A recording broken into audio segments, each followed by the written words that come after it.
सभी को मेरा नमस्कार। आज जिउतिया का पर्व है। सभी माताओं को, बहनों को इस पर्व के लिए बहुत बहुत बधाई एवं शुभकामनाएं। आज के विषय में जिउतिया पर्व से संबंधित कुछ बातों को लेकर चर्चा की जाएगी और भी कुछ पर्व को शामिल किया जाएगा। इस पर्व के बारे में कहते हैं कि इस पर्व को माताएं अपने पुत्र के लिए करती हैं, उनके अच्छे स्वास्थ्य के लिए, उनके उन्नति के लिए इस व्रत को रखती हैं। इस पर्व को बिहार के पूरे हिस्से में एवं पूर्वांचल के कुछ जिलों में मनाया जाता है, या फिर इन क्षेत्रों के जहां भी रहने वाले लोग हैं वहां पर महिलाएं इस व्रत को रखती हैं। इस व्रत के बारे में इस प्रकार का विधि है कि महिलाओं को लगभग 36 घंटे तक बिना अन्न के एवं बिना जल के रहना होता है। इसको कठिन पर्व के रूप में भी हम सभी जानते हैं। मैं ये पूछना चाहता हूं, या फिर आप ये भी कह सकते हैं कि मुझे इस पर्व से कोई शिकायत नहीं है। मैं उन सभी महिलाओं का आभारी हूं जो अपने पुत्र के लिए इस तरह के कठिन पर्व को करती हैं। लेकिन कहीं ना कहीं यह पर्व या फिर कोई भी ऐसा पर्व जो पुरुष के लिए किया जाता है, महिलाओं के द्वारा, पति के नाम पर या फिर बेटे के नाम पर, जैसे तीज आपने सुना होगा, करवा चौथ का पर्व होता है जिसमें महिलाएं अंजल के बिना लगभग 24 घंटे तक रहती हैं। तीज का पर्व और जिउतिया का पर्व, इस पर्व में पति के नाम पर और पुत्र के लिए, पुत्र के नाम पर व्रत को रखा जाता है। इन सभी पर्व में इस समाज के जो लोग हैं जिन्होंने इस व्रत को रखने का नियम बनाया, या जब से भी शुरू हुआ, उन्होंने कभी यह नहीं सोचा कि क्या पुरुषों का ऐसा कर्तव्य नहीं होना चाहिए कि किसी भी दिन, किसी भी एक दिन अपने घर की महिलाओं के नाम पर, वो पत्नी हो सकती हैं, पत्नी के नाम पर या फिर माता के ही नाम पर, पूरे 24 घंटे तक उन्हें व्रत रखना चाहिए, या फिर कोई ऐसा व्रत होना चाहिए जिस दिन इस महिला वर्ग को यह एहसास हो कि हम जितना इस पुरुष समाज के लिए, पुरुष वर्ग के लिए अन्न जल त्याग कर भूखा रहते हैं, उतना ही यह पुरुष वर्ग भी हमारे लिए रहता है। कहीं ना कहीं यह जो पर्व है यह संकेत करता है पुरुष को प्रधान बनाने में। आज के युग में जो समानता की बात चल रही है, जेंडर इक्वलिटी की बात चल रही है, और इस जेंडर इक्वलिटी के दौर में इस तरह का जो पर्व है, आज भी महिलाओं के दुख को देखकर ऐसा लगता है कि पुरुषों के द्वारा यह जबरदस्ती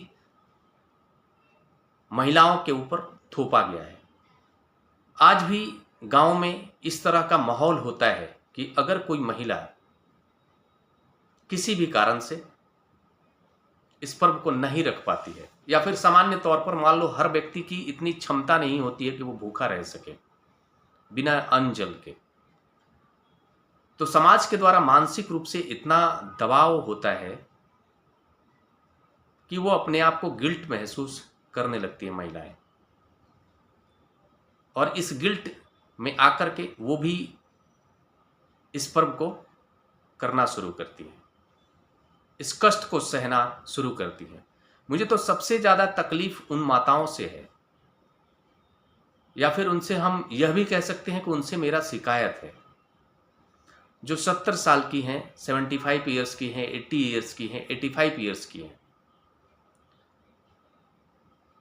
वो इस उम्र में भी अपने पुत्र के लिए इस व्रत को रखती है। मैं मानता हूं कि यह जो पर्व है अपने पुत्र के प्रति प्रेम को दर्शाता है, और पुत्र और माता के बीच संबंध को और मजबूत करने में अपनी अहम भूमिका निभाता है, या फिर पुत्र को अपने माता के प्रति कर्तव्यों की याद दिलाता है, या फिर कर्तव्यों को पूरा करने के लिए प्रेरित करता है, ऐसा भी आप कह सकते हैं। लेकिन इस पर्व का नकारात्मक पहलू यह है कि इस तरह का अगर कोई स्थिति में, जैसे मान लो कि 75 ईयर्स के ऊपर की जो महिलाएं हैं या 70 ईयर्स के ऊपर की जो महिलाएं हैं, समाज के मानसिक दबाव में सभी लोग कर रहे हैं तो मुझे भी करना चाहिए। बहुत सारी ऐसी महिलाएं हैं या फिर बहुत सारे लोग ऐसे होते हैं कि इस एज में आकर एबव 50 की जो महिलाएं होती हैं उनमें तमाम तरीके के कुछ ना कुछ सबके अलग अलग हेल्थ इशू हो सकते हैं। जैसे डायबिटीज़ का ही अगर मान लो सामान्य आजकल ये बीमारी हो गई है, बीपी और डायबिटीज़, इस तरह की बीमारी का कोई अगर पेशेंट है और वो पूरा अन्न जल के बिना 36 घंटे तक रहता है, तो उसके शरीर के अंदर किस प्रकार के नकारात्मक प्रभाव पड़ेंगे आप सभी समझ सकते हैं, और खासकर जो हेल्थ एक्सपर्ट है वो ज़्यादा समझ सकता है। कभी कभी ऐसा स्थिति होता होगा, हालांकि ऐसा कोई डेटा नहीं है हमारे पास कि जिससे यह पता चले कि इस तरह के पर्व के करने के कारण किस प्रकार से उन महिलाओं को हेल्थ से संबंधित समस्याएं आई हैं, या फिर उन्हें अपना जान तक भी गंवाना पड़ा है। ऐसा कोई डेटा नहीं है। मुझे इस पर्व को लेकर के कोई शिकायत नहीं है। अगर आप स्वस्थ हैं तो जरूर करना चाहिए इस पर्व को, लेकिन अगर आपको हेल्थ से संबंधित किसी भी प्रकार का अगर कुछ प्रॉब्लम है तो इस पर्व को भी कीजिए। तो इसमें कुछ ना कुछ एक इस प्रकार की विधि होनी चाहिए कि हर 4 घंटे पे आप कोई जूस पी सकते हैं, या फिर कोई भी ऐसी चीज़ आप लिक्विड के तौर पर ले सकते हैं जिससे आप इस पर्व को आसानी से कर पाए। इस तरह की विधि होना चाहिए। और दूसरा जो है कि पुरुष वर्ग के द्वारा ही एक मुहिम इस प्रकार की छेड़नी चाहिए, जिस मुहिम के तहत पुरुषों को भी कोई ऐसा एक दिन उनके नाम पर पर्व के रूप में मनाया जाना चाहिए। आप ये भी कह सकते हैं कि उनके अंदर की संवेदना का भी वो टेस्टिंग का दिन होगा कि वो कितना अपनी माता के लिए उस व्रत को करते हैं, 24 घंटे बिना अन्न जल को त्याग कर, या फिर अपनी पत्नी के नाम पर।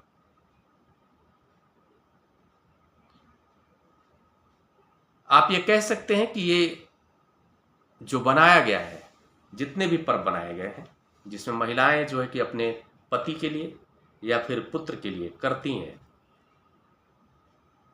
उनके द्वारा यह पर्व करना कहीं ना कहीं पुरुष को बड़ा बनाता है। यह बताता है कि पुरुष प्रधान होता है। ये पुरुष प्रधान समाज में इस तरह की मानसिकता होती है, और उसी मानसिकता के द्वारा इस तरह की चीजों को रचा गया है। और खासकर मैं महिलाओं की ही बात करता हूं, जो वो करती हैं इस पर्व को, उनको ही इस बात को लेकर के सवाल उठाना चाहिए। एक तरफ तो आप कहीं न कहीं समानता के अधिकार की बात करती हैं और दूसरी तरफ इस व्रत को करके, इन सभी व्रतों को करके पुरुष को बड़ा बनाती हैं।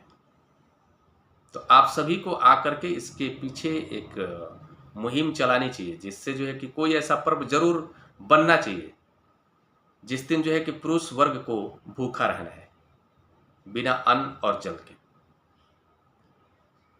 ये छोटी सी बात थी, सोचा आप सभी के बीच लानी चाहिए इस बात को। इसी के साथ नमस्कार।